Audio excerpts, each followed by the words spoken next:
Good evening. A huge bridge weighing thousands of tonnes is slowly being put into position as part of Grantham's new relief road. The bridge, which will go over the East Coast Main Line and the River Witham, is being moved by just a few millimetres at a time, as Harry Parkhill reports. Inch by inch, this hulking great piece of steel is being pushed into place at a glacial pace.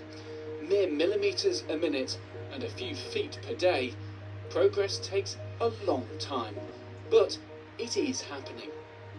So today is a really massive milestone for us in launching the second shunt of the relief road, and this is now going to take us just up to the East Coast Main Line, and then our third shunt will take place in a few months in early autumn.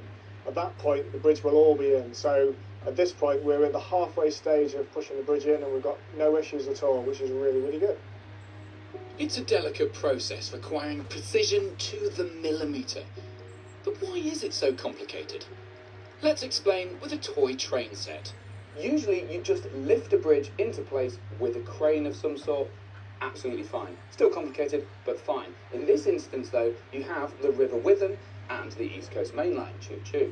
And you have to slide the bridge into place. So they build it at one end and then slide it out over to the next bit, out to the next bit, add a little bit of bridge as they're still building it, slide it out until it connects up here, and then finally you build it over here. And that's what we've been seeing in this video, so that eventually people can just transfer and avoid congestion in Grantham.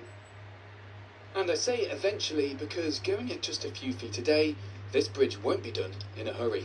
There's a lot of work to do after the beams are in. There's still the steel reinforcement, the concrete, the waterproofing, the safety fencing, the actual road to build on it, let alone on the other side, on the west side, where there's another 10 metres of fill to go in. So all that takes time, all that's quite sequential. We can't start that until the beams are in place. So we're looking in 2028 for completion, when people can start driving on it. 2 years may feel a long time, but when you're pushing 2,500 tonnes of bridge over a railway, I guess that can be forgiven. Harry Parkhill, BBC Look North, Grantham. 2 people, including a 16-year-old boy, have been arrested after a crash that killed a man in South Killingham. 2 cars collided on East Holton Road at around 9 o'clock last night.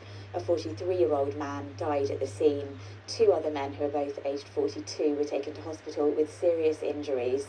One of those and the teenager were arrested on suspicion of causing death by dangerous driving and driving while on drugs.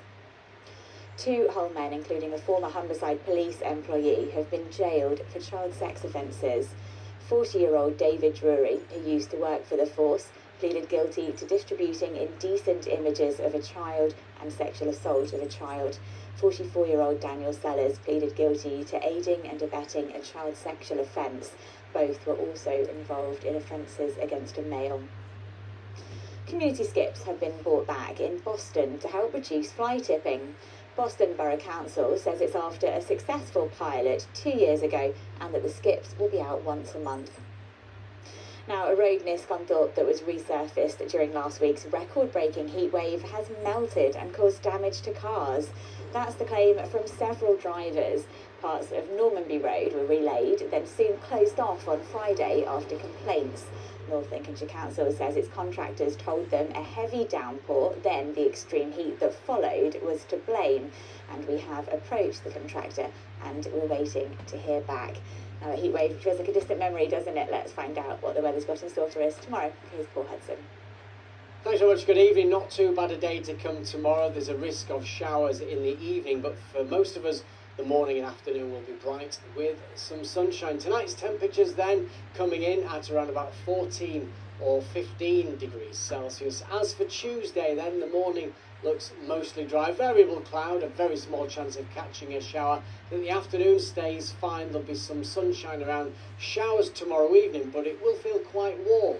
Highs around 24, that's the forecast. Thank you, Paul. That's all from the team here for tonight. We're back tomorrow morning from 6:25. Have a good evening.